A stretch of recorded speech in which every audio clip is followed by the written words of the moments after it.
के मेला इहा करो तनन का झमेला सैया चल गई खावे के मेला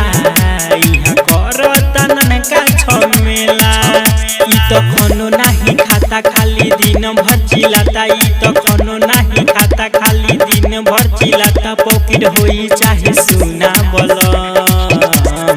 घरवा में बैठी रोवे मुना बलम बबुआ ला ले लेम झुना झुना बलम घरवा में बैठी रोवे मुना बलम बबुआ ला ले लेम झुना झुना बलम डीजे मिठू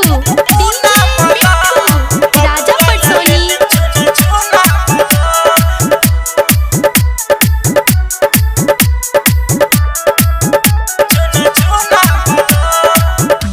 तो नइखे सैया खानावा के थाली देतानी फोन तनी रउए बतियाली कतनो मनाई हमसे मानो त नइखे एने ओने देखे रउए के खाली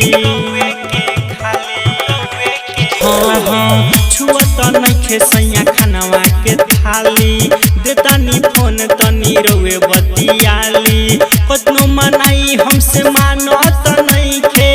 एने ओने देखे रउए के खाली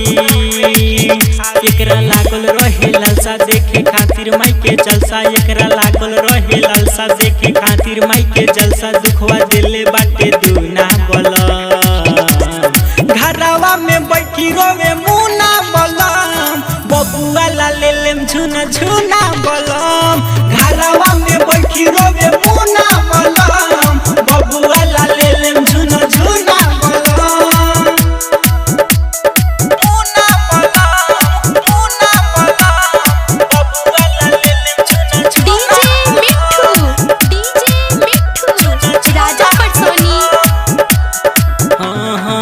शेरवाली मैया के दर्शन हो करे कलुए से बनी सैया राजन बहरे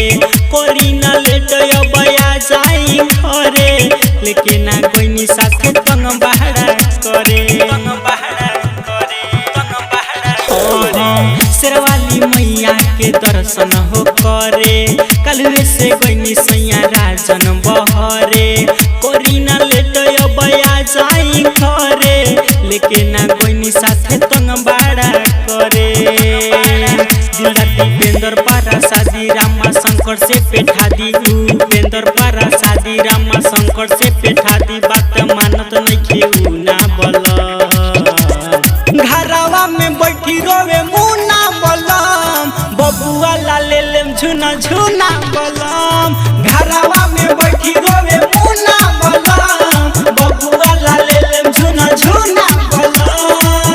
सैया चल गई थावे के मेला इहा करो तनन का झमेला सैया चल गई थावे के मेला इहा करो तनन का झमेला ई तो कोनो नहीं खाता खाली दिन भर चिल्लाता ई तो कोनो नहीं खाता खाली दिन भर चिल्लाता पॉकेट होई चाहे सुना बलम